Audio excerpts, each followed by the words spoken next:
اعوذ باللہ من الشیطان الرجیم بسم اللہ الرحمن الرحیم ومنهم امیون لا يعلمون الكتاب الا امانی وانهم الا يظنون صدق اللہ العظیم۔ آئیے قرآن سمجھیں میں سورۃ البقرہ کی آیت 78 پڑھنے لگے ہیں۔ فرمایا ومنهم امیون، وا کے معنی ہے اور منہم ان میں سے۔ آپ کو معلوم ہے کہ اہل کتاب کا تذکرہ ہو رہا ہے۔ سیاق و سباق میں صحابہ کرام جو یہ توقع رکھتے تھے کہ یہ یہود جو اہل کتاب ہیں ان کو پتہ ہے کہ اللہ کیا ہے، آخرت کیا ہے، رسول صلی اللہ علیہ وسلم نے تشریف لانا ہے، یہ منتظر تھے اور آج حضور پاک تشریف لا چکے ہیں، تو یہ تو ایمان لے آئے نا۔ تو ان کی یہ ایک شدید خواہش تھی صحابہ کرام کی کہ ان کو تو ایمان لے آنا چاہیے۔ تو فرمایا گیا تھا افتطمعون ان یؤمنوا لکم وقد کان فریق منہم یسمعون کلام اللہ، اس آیت میں تھا 75 میں، پھر 76 اور 77 بھی آئی اسی سلسلے میں، یعنی تمہیں شدید خواہش ہے کہ وہ ایمان لے آئے۔ تو اس کے بعد بتایا گیا کہ ان کے تو یہ کرتوت ہیں، انہیں پتہ ہوتا ہے اور ایمان نہیں لاتے۔ پہلا کرتوت یہ بتایا گیا کہ یہ وہ لوگ ہیں جو اللہ کے کلام کو جانتے ہوئے اس میں تحریف کرتے ہیں۔ پھر گزشتہ آیات میں 76 اور 77 والے سبق میں بتایا گیا کہ یہ وہ بے وقوف ہیں جو صحابہ کرام آپ لوگوں کو یہ جب ملتے ہیں تو بظاہر ایمان کا دعویٰ کرتے ہیں، اور جب آپس میں ایک علیحدہ ہوتے ہیں تو پھر کہتے ہیں یار تم مسلمانوں سے کبھی کبھی راز کی باتیں بتا دیتے ہو، تو ان کو پتہ چل گئی تو اللہ کے ہاں تو ہمارے خلاف وہ دلیل بن جائے گی۔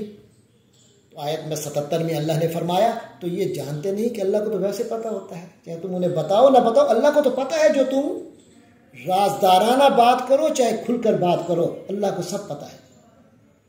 اب یہاں بتایا جا رہا ہے کہ ان میں سے ایسے لوگ بھی ہیں امیون، جو ان پڑھ ہیں، امی ہیں، امیون امی کی جمع ہے، یعنی بالکل اس حالت میں ہے کہ جیسے ماں کے پیٹ میں سے نکلا ہوا بچہ جس طرح علمی طور پر کمزور ہوتا ہے، یہ ویسے ہے۔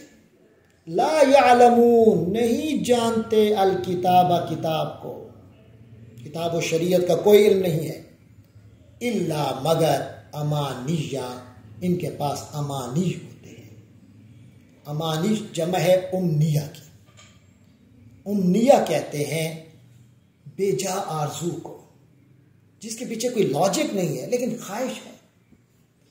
تو فرمایا ان کے جو پڑھے لکھے ہیں ان کا تو یہ حال ہے کہ وہ کتاب میں تحریف کر دیتے ہیں، اور انہی یہود میں جو کم پڑھے ہیں، ان پڑھ ہیں، ان کی یہ حالت ہے کہ ان کا کتاب و شریعت سے کوئی تعلق نہیں، بس آرزویں ہیں، اور جی ہم تو جنتی ہیں، ہمارا تو یہ تعلق ہے، ہم تو نبیوں کی اولاد ہیں، ہماری تو جنت ہے، بس آرزویں ہیں، یہ وشفل تھنکنگ ہے۔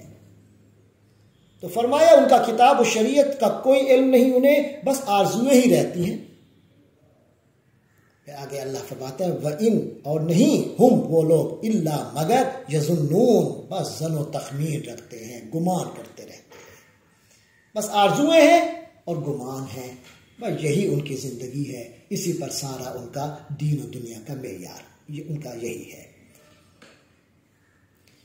تو ہم ترجمہ آپ کر لیتے ہیں۔ فرمایا وَمِنْهُمْ أُمِّيُّونَ، اور ان اہل کتاب میں سے بعض تو بالکل ان پڑھ ہیں، لا يعلمون الکتاب، جو کتاب و شریعت کا کوئی علم نہیں رکھتے، الا امانیہ، ہاں جو چیز ان کے پاس ہے تو وہ صرف آرزوئے اور شدید خواہشات ہیں۔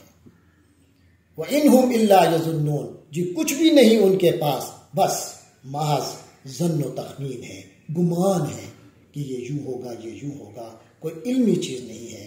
علم وہ ہے جو اللہ کی طرف سے نازل ہوا، اور اس کی کسی نبی پر، رسول پر اللہ کی طرف سے جو نازل ہوا، اس کا جو علم ہے وہ ہے حقیقت، لیکن اس کے بغیر، اس کے علاوہ جو کچھ ہے وہ سب ظن و تخمین ہے۔ اللہ تبارک و تعالی سے دعا ہے کہ وہ ہم مسلمانوں کو بھی صحیح علم پر چلنے والا بنائے۔